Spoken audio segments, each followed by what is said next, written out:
So now you start to have an understanding of, somewhat of the scalar nature of your reality. Now, I know I used the example of half of your consciousness used for yourself and the other half being used by something larger. And that was just a way to get you used to the idea, but it's a little bit different from that. You can look at it, this is also another basic example, but I'll give you an idea of roles of your existence in scalar reality. A very basic example could be, 8 electrons, right, in an electron orbital of an atom. So 8 energies, 4 pairs of couplings, different frequencies that phase cancel each other out or alter their phase and amplitude for interference patterns. One way you could look at that would be, say you make the pointing sign with your fingers, the number 1 sign with both hands, and then point your fingers at each other, leaving about a centimeter in between the two tips, about 8 inches in front of your head. Now what you'll find is if you change the focus of your viewing that, you can change it so that it appears as if you have 2 fingers and a floating little finger in between them. What is that really? They're both transparent as far as your focus is concerned, but when they interfere with each other, it looks like there's a piece of mass there. That's how your eyes are seeing it.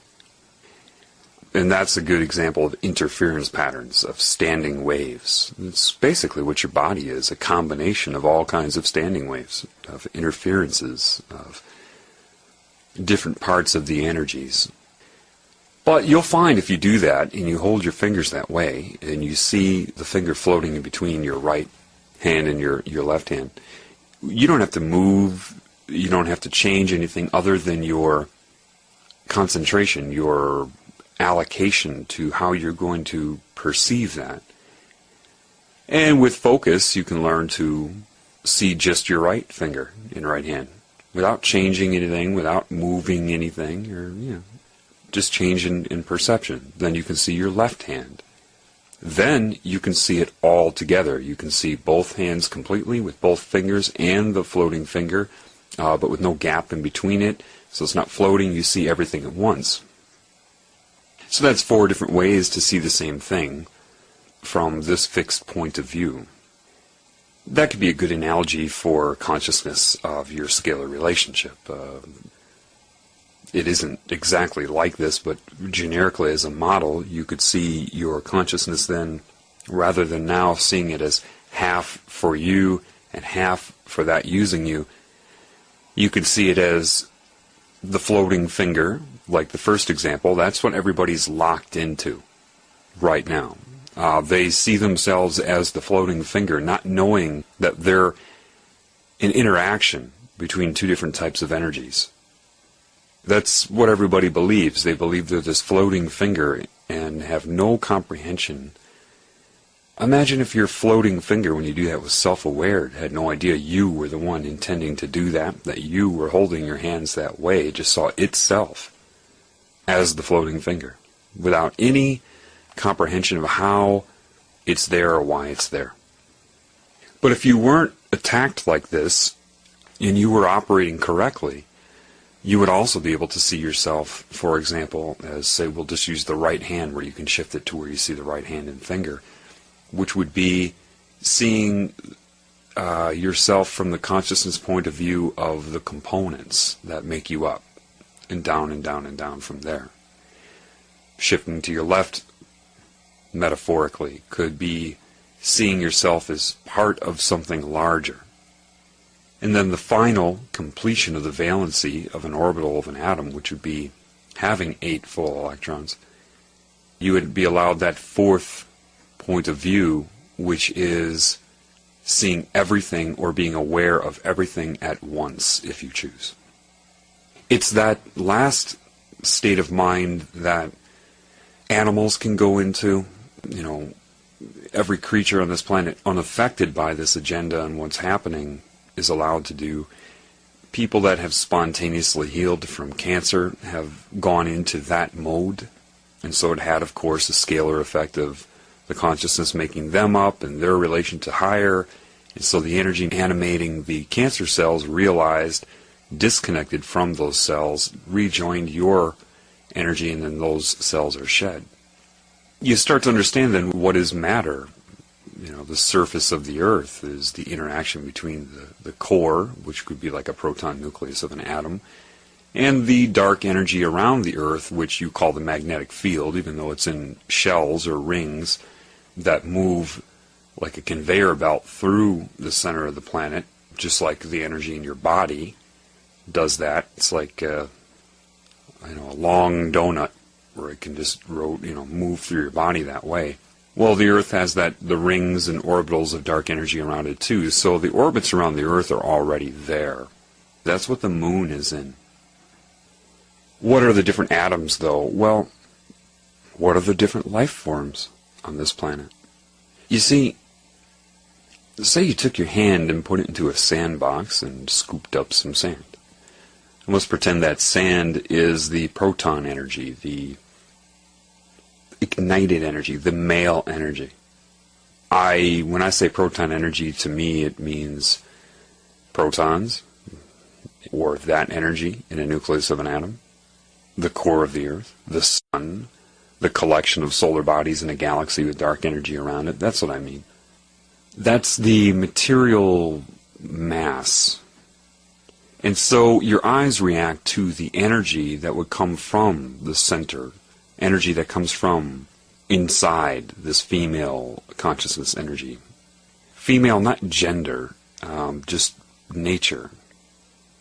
So you pick up some sand, and your hand would be metaphorically the dark energy that interacts with that sand. You can't pick up more sand than your hand can hold. So say you have a very complex amount of frequencies in this dark energy around Earth. Each different wavelength, if you break it apart into individual waves, you have a complex waveform, and even this whole concept of Fourier transforms, I'm sure it was an understanding of this.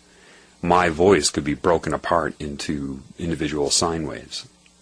Well, so each one is interacting with the energy emitted from, say, the core, and each frequency or wavelength is just that. It's how much is interacting. So it'd be like scooping my hand and grabbing this amount of sand and whipping it somewhere, and then scooping more, and it's always pretty much the same amount, right? Because that's what my hand can carry. Forget about a heaping pile of sand, but just say I grab the same amount every time because of what my capacity is.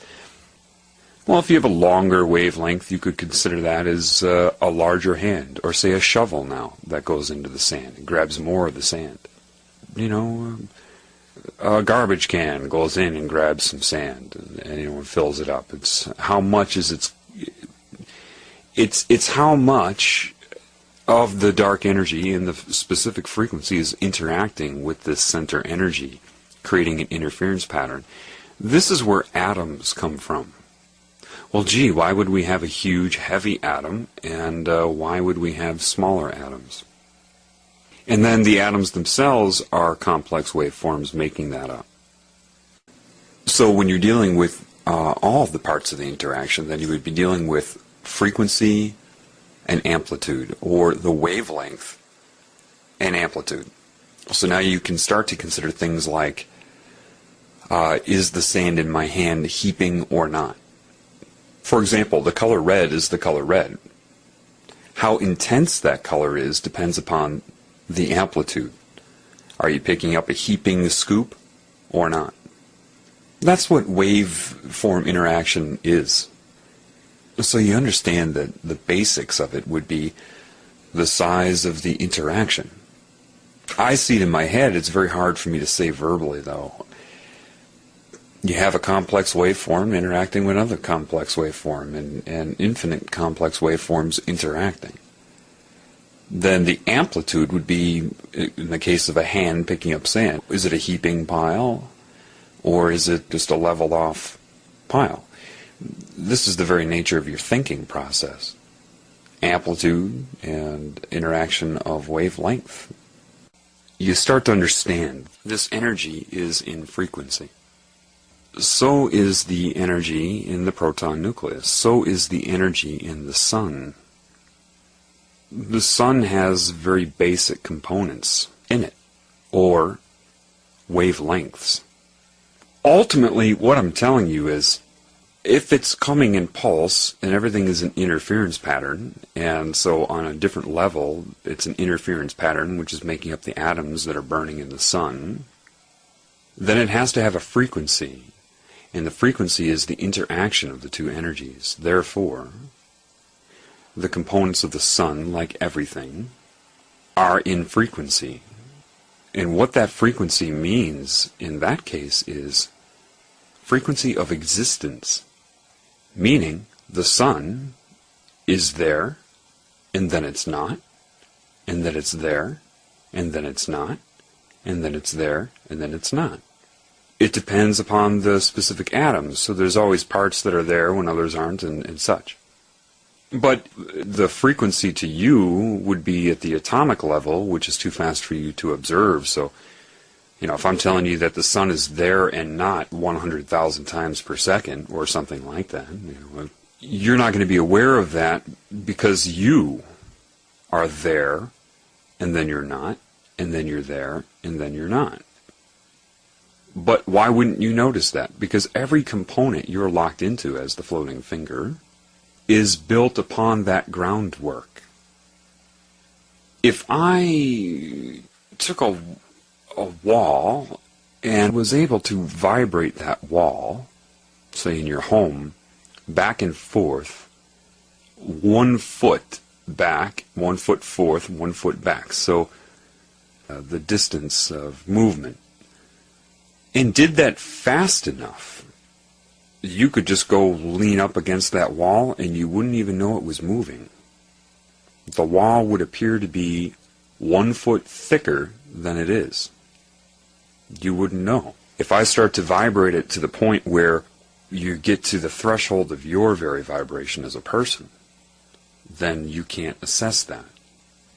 So, where did I learn this? Again, you need to understand. Did I read this somewhere? No. Did I watch a lecture? No. Was it a professor or teacher that told me? No. Did I find it anywhere from information in this realm? No. Sitting in the backyard in the summertime, underneath a tree.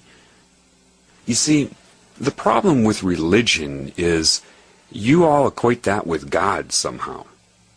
And it works well on intelligent people, which are what they want to get rid of, because they see the people that are brainwashed by religion and equate that to God and think, well, gosh, if these are the people that believe in God, I can't believe in God, because they don't think I ask them to explain it to me and they can't give me an answer, and then they abandon the whole thing altogether. The creator of the universe is anything but stupid. It is everything there is. And you cannot connect to the creator via religion. It's impossible. So I asked a simple question. I said, okay, well, explain light to me then. Scientists say that light is either particle or waves, depending on how you look at it. It put into my mind, making me understand, okay, look at the sun. The sun itself is there, and then it's not, and then it's there, and then it's not, so many times per second. Well, what that means then is that when it's emitting light, that is also in pulse.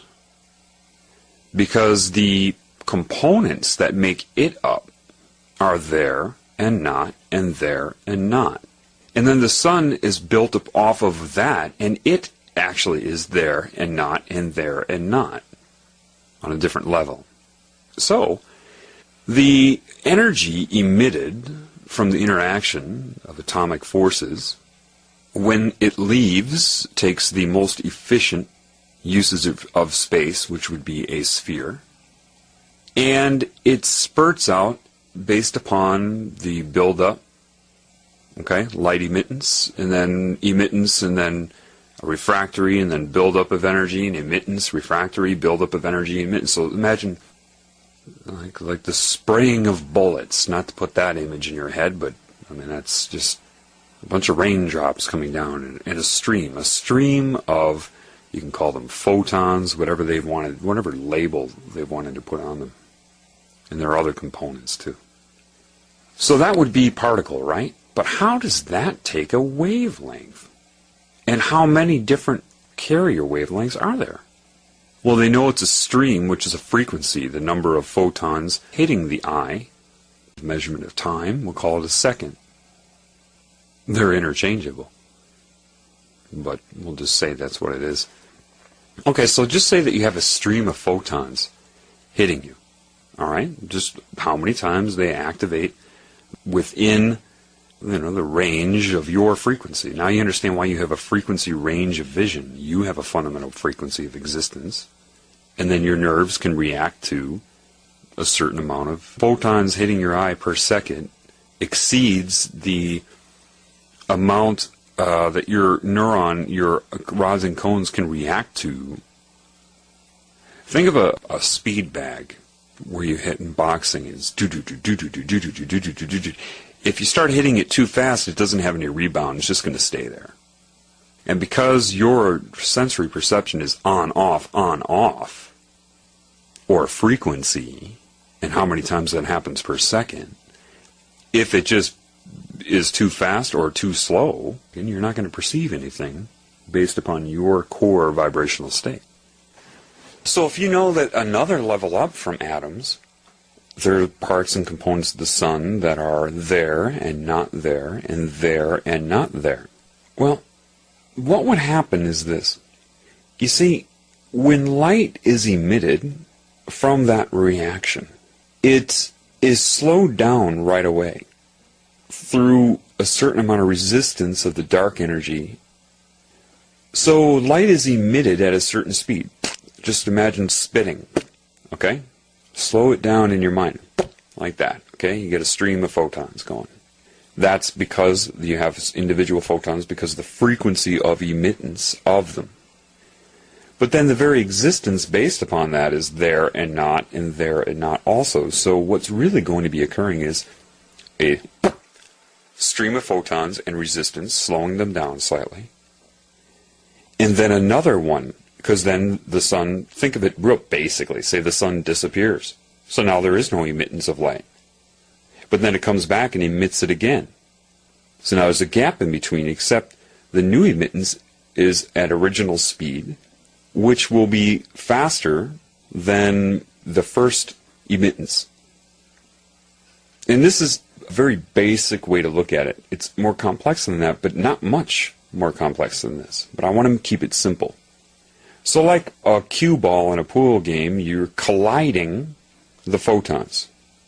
And so picture in your mind this new stream coming faster, and then the lead photons collide with the rear photons in the first emittance. And what happens? Like pool balls in billiards, they collide off of each other, and one goes back or is slowed down. It depends on your point of view. And the other is pushed forward. And it just keeps doing that based upon its refreshment, the refreshing of its existence in different scales. So then my question of, okay, well then polarized glasses. I said, sure. The ones that collide outside that plane don't make it through. They get cut off a little bit. Not completely. They'll make it through the other lines, but it will be not in a frequency you can detect because it alters its stream. So imagine a 360 plane where they have potential of colliding in this plane, that plane, that plane, and the polarized glasses choose what plane it would exist in. So I said, well, okay, then what are colors then? I looked at the lawn. It was green. I said, well, what's occurring then? And it corrected a few things for me. Okay, you look at that green lawn, that green leaf. You think it's absorbing all of the light except green. I said, yeah, that's what we're told in science. I didn't say it, that's what we're told. No, that's not what's occurring at all. It appears that way, but that's not what it is. And I won't get too complex here, but when the light hits the leaf in the female energy, or any color, let's say, and it interacts with the energy of it, and it's absorbed and then emitted. Well, same deal of emittance, but what you're looking at is the frequency of existence of whatever the color is. So the reason the leaf is green is not because it's absorbing everything but green. No, it is reflecting all of the light, but it's reflecting it based upon its frequency of existence. And it started to make sense to me. So, say you have a giant tennis racket, and you spurt a constant amount of balls. Like, say the tennis racket has a 30-foot diameter. Okay, that's how big the head of the racket is, and you have every given second you've got 1,000 balls coming at it, and it's a constant stream of these balls, so they're just constantly coming. But the racket has to go back and then forth and back and forth, and as the balls are hitting the racket, when it's moving back, they're not going to be rebounded the same way as they are as the racket is moving forward to the constant stream. You can sit in the swimming pool and the water's just there, and you can make a splash, but the splash is dependent upon your hand moving forward and hitting the water. Same thing with light. Same thing with reflection of light. It's the existence. It's there to reflect it, and then it's not. And then it's there, and then it's not. So the question then that occurred in my mind, well, why would a darker color get warmer in the sun than a lighter color? What occurred in my mind through this interaction was the idea that, okay, well, remember, you are in a bandwidth of existence.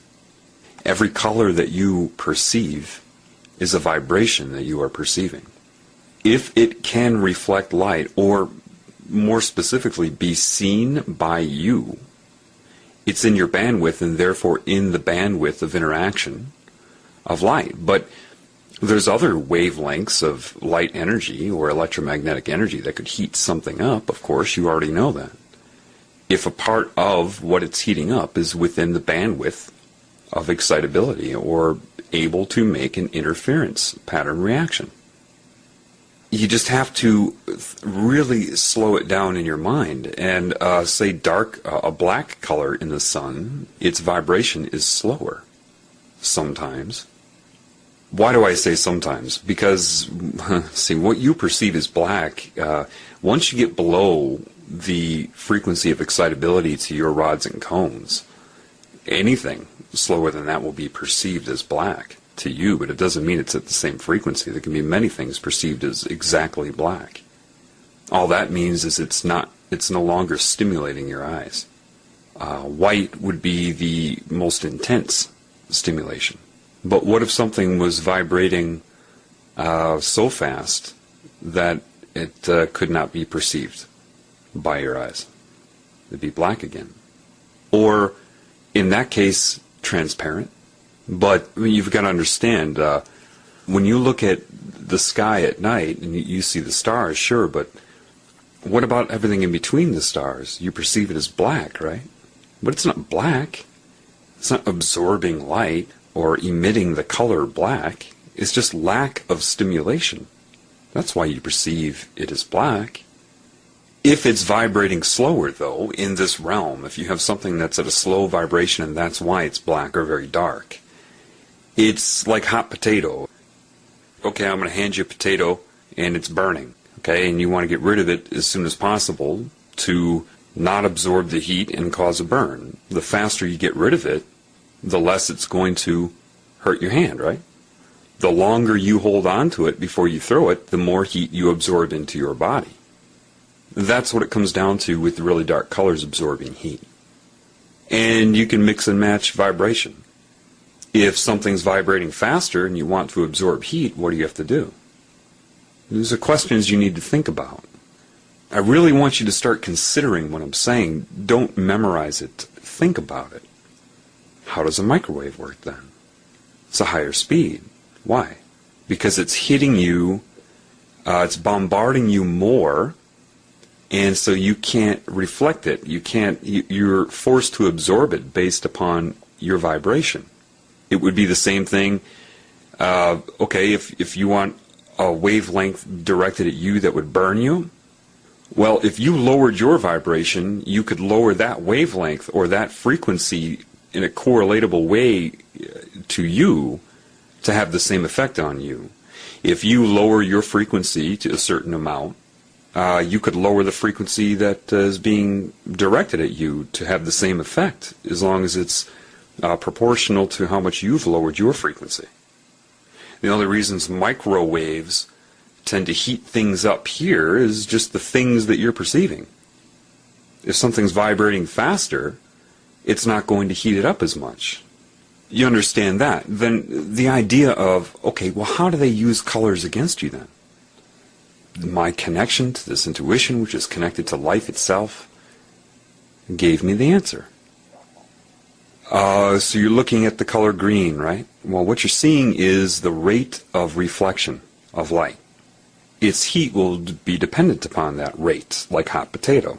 What happens if you go into a room and shine a red light? Everything looks red right away, right? And everything in the room is a variable color. You frequency lock onto the red itself. Therefore, everything looks red because that's a constant. That's what you're locked onto. That's what you're distracted by. However, the longer you're in that red light, you start to segregate out the other colors. Blue starts to look blue again. Yellow starts to look yellow again. Why? It's still reflecting red light at you. You saw it initially. But now you're segregating out and looking at the other components. You're still seeing red light.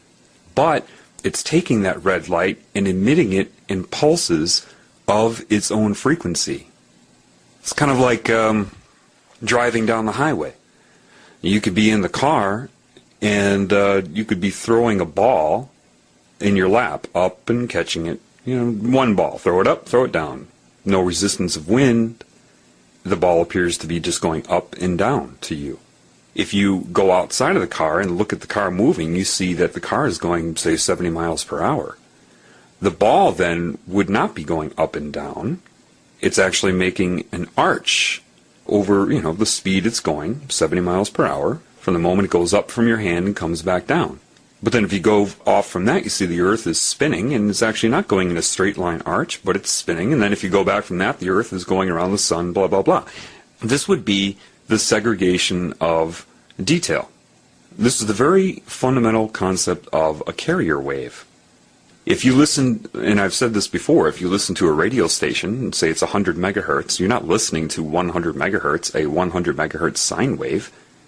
You couldn't even interpret that with your ears, but say you could. That's not what you're hearing, that's the carrier wave. And embedded upon that is the audiogram of the music. Well, when you're sitting in a room where you're shining a red light bulb, when you start to notice all the other colors again, if you put on yellow tinted sunglasses, after a while you start to see color again. Okay, so if you're looking at a blue color with red light coming off of it and you start to perceive it as blue, what's happening there? Blue is now the carrier wave for red light. It's red light in its own pulse, but it's being, like the tennis racket, it's being emitted at the frequency of existence as the color of blue. Blue is the carrier wave. So now you can start to understand something, because you've seen this your whole life. You haven't been putting it together, right? The information has been available to you, but you haven't connected to you. So you just have ignored it, right? We all have. But the people running the planet have not. So you can start to imagine now the usage of color. If you understand this very basic principle, that if I shine a blue light onto a red object, at first it appears to be blue, because you're getting both. It's what your brain is decoding. So with television, if they get you focused on the moving images, the macro picture, that which is embedded upon the light emitted at you is a secondary source of information. But they've got you looking at all the distracting things on TV, so your brain is not decoding the stuff embedded upon the light coming off the TV. You're looking at the picture. This is identical to what's going on when you shine a blue light onto a red object and you see the object is red. They alter your brain waves with television through frequency so that you don't decode as readily or notice that as readily because you're too distracted. All the manipulation, a lot of it's based upon this principle: what you can see, what you can't see, what can be hidden from you. And now you start to understand that if you don't have this knowledge, then if somebody tells you that the television is programming your mind, you laugh at that. And it's very basic, isn't it? You understand it now, don't you? I mean, to some degree, you feel like you understand it. Yeah, it's really not hard to understand, and that's where I want you to really pay attention. Okay, well, you are a frequency. Your brainwave state is a frequency. If I stimulate you with a color, and it has a certain frequency, it's going to react with your body because you can see it. That means you are in the same bandwidth of existence. Anything you can perceive is within your bandwidth. Therefore, its vibration can affect you. That makes sense, right? Otherwise, you wouldn't be able to interfere with it. You wouldn't be able to interact with it. Well, so you can hear on average from 20 hertz to 16,000 hertz. So you can interact with any sound vibration between those 2 points. Anything within there, it's fair game. Ears can sense it, right? Okay. It exists, you exist on that level. So if I stimulate you with a color that you can perceive, that means it's in a vibratory rate that your body can exist in, including your brain. Now you understand yellow is a frequency of existence, emitting light, reflecting it when it's there to reflect it, no matter how many times per second that is, or frequency. Then your eyes are hit with pulses. Those pulses go through your optic nerve, through your brain stem, and then constantly streaming into your brain. Your brain is electromagnetic.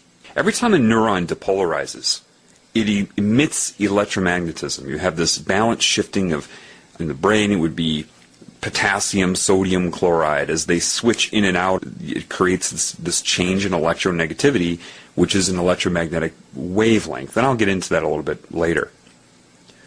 But that can affect nearby neurons and nearby nerves. Okay? And they call that entrainment, brainwave entrainment.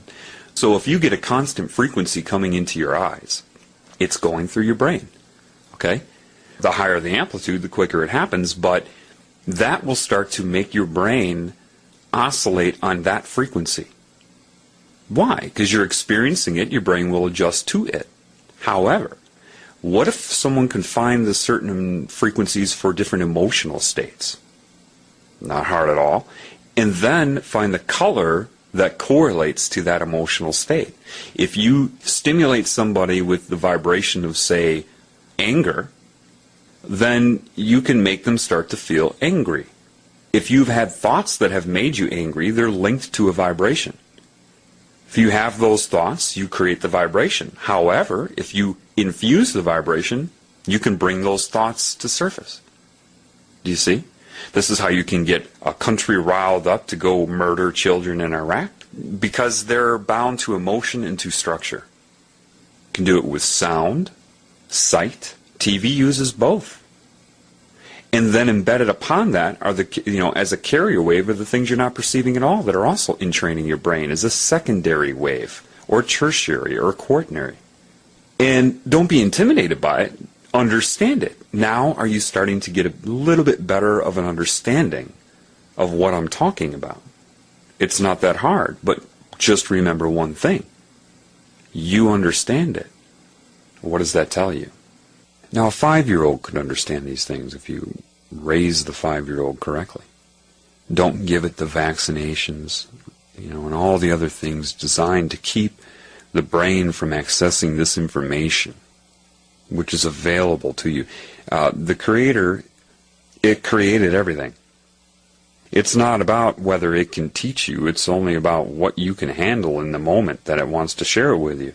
It's just that your preconceived core beliefs are so wrong that when people try to connect to the Creator and they're hanging on to those beliefs and they want to be taught from within those beliefs, like, teach me why this belief I have is right or wrong.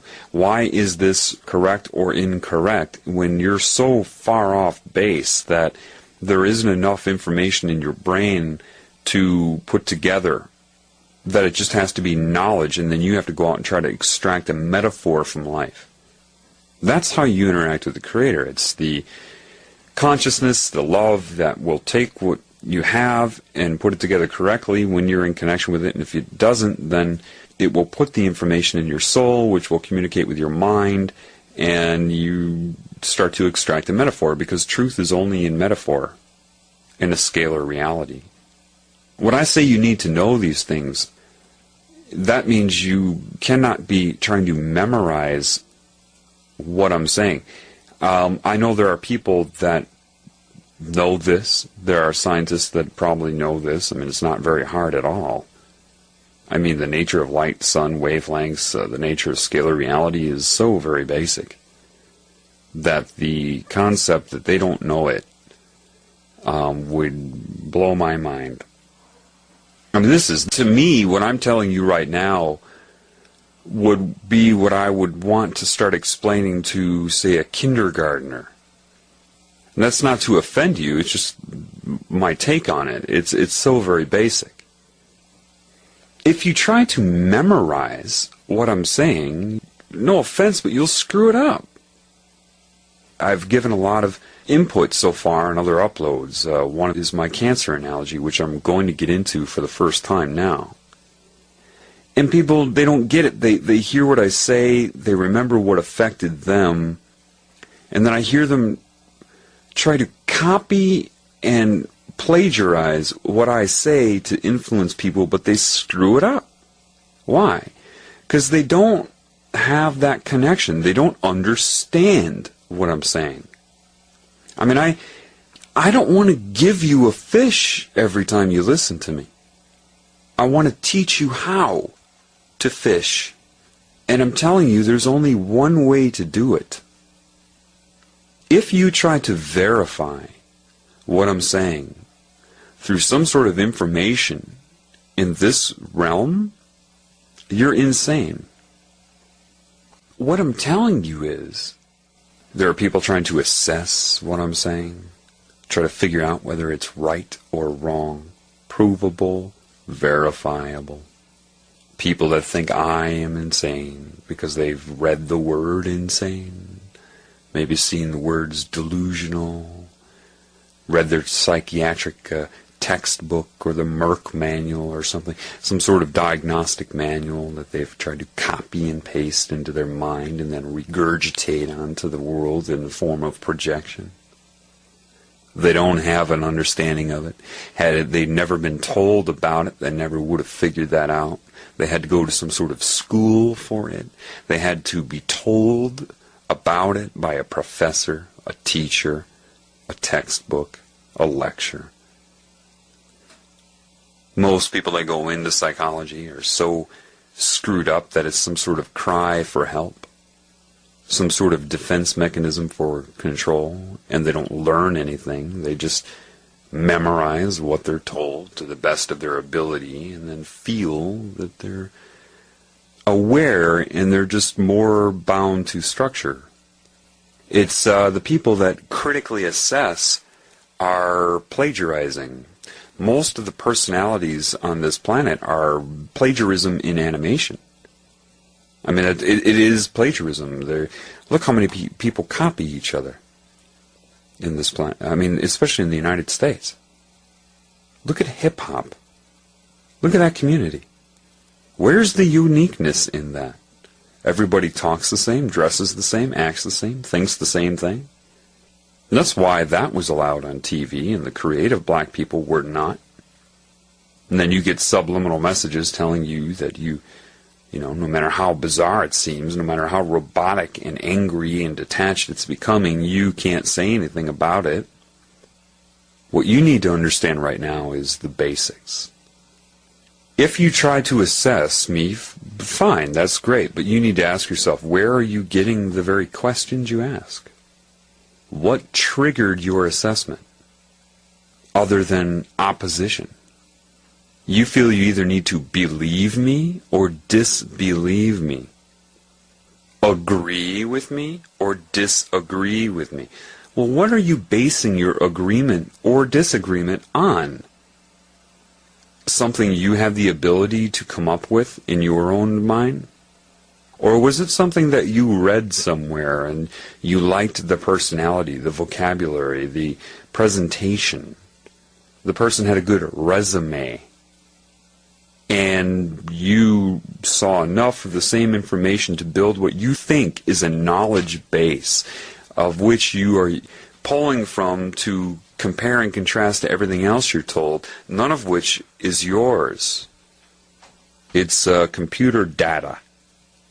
There's one scene in one movie that really touched me when I saw it for the first time, because I felt like it was the first moment in my life where I felt like I wasn't alone.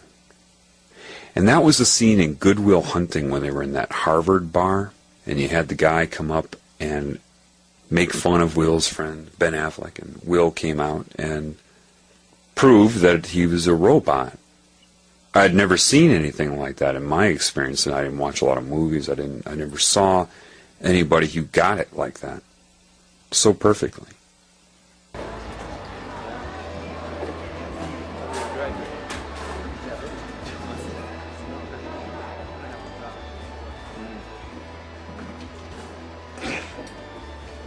Oh, hello. Oh, hello. Hi, how are you? Fine. So do you ladies, Come here often? do I come here? I come here a bit. I'm here, from time to time. Do you go to school here? Yeah. Yeah. Let's see. So I think I had a class with you. Oh, yeah? What class? History. Maybe. Yes, I think that's what it was. You don't necessarily, might not remember me. I like it here. It doesn't mean because I go here I'm a genius. I am very smart. Hey, how's it going? How are you? Good, how you doing? You want it? What class did you say that was? History. Yeah. Just history? It must have been a survey course then, huh? Yeah, it was. It was surveys. Right. You should check it out. It's a good course. It's going to be a good class. How'd you like that course? Frankly, I found the class, rather elementary. Elementary. I don't doubt that it was. Yeah. I remember that class. It was just between recess and lunch. Clark, why don't you go away? Why don't you relax? Why do you have to go away? I'm just having fun with my new friend, that's all. Wait, we could have a problem? No, I don't understand. there's no problem here. I was just hoping you might give me some insight into the evolution of the market economy in the southern colonies. My contention is that prior to the Revolutionary War, the economic modalities, especially in the southern colonies, could most aptly be characterized as agrarian pre-capital. All right, of course that's your Hang on a contention. second. You're a first-year grad student. You just got finished reading some Marxian historian, Pete Garrison probably. You're gonna be convinced of that till next month when you get to James Lemon. Then you're gonna be talking about how the economies of Virginia and Pennsylvania were entrepreneurial and capitalist way back in 1740. That's gonna last until next year. You're gonna be in here regurgitating Gordon Wood, talking about, the pre-revolutionary utopia and the capital-forming effects of military mobilization. Well, as a matter of fact, I won't, because Wood drastically underestimates the impact of social Wood drastically underestimates the impact of social distinctions predicated upon wealth, especially inherited wealth. You got that from Vickers. Work in Essex County, page 98, right? Yeah, I read that too. Were you gonna plagiarize the whole thing for us? Do you have any thoughts of your own on this matter? Or is that your thing? You come into a bar, you read some obscure passage, and then pretend you pawn it off as your own idea just to impress some girls, embarrass my friend? See, the sad thing about a guy like you is in 50 years, you're gonna start doing some thinking on your own, and you're gonna come up with the fact that there are two certainties in life. One, don't do that. And two, you dropped 150 grand on a fucking education you could have got for $1.50 in late charges at the public library. Yeah, but I will have a degree. And you'll be serving my kids fries at a drive-thru on our way to a skiing trip. Yeah, maybe. Yeah, but at least I won't be unoriginal. Some of you are listening to me and you're feeling insulted by me. The brain has actually gotten that diseased on planet Earth that people, when they're told what is occurring within them that they need to know so that they can repair themselves, rather than recognizing that, they become insulted and then formulate a defense in their mind. These are the people that argue. Most people are this way. You start to argue and they don't listen anymore. They're thinking up, while you're speaking, they're thinking up some sort of defense for their ego against you. I mean, the insanity on this planet, it's a real problem. It's a disease. And you have people more or less wait for each other to finish speaking. It's so insane is not the right word. Unalive, computerized. You ask if they've ever invented artificial intelligence? Yes, the majority of human beings on this planet are artificially intelligent. It's just the way it is. See, the average animal knows so much more than you do. It doesn't matter if their brain can retain the information, like how big is their hard drive. As long as they're connected to the Creator, they'll know what they need to know in any given moment. They may or may not retain it, kind of like, some have experienced something similar, though this is not it, and I specify this. Smoking marijuana, you lose your memory, but you have all this creativity, right, during it. But that's not, all you're doing is changing your frequency. You actually disconnect yourself from intuition when you smoke marijuana, hence paranoia.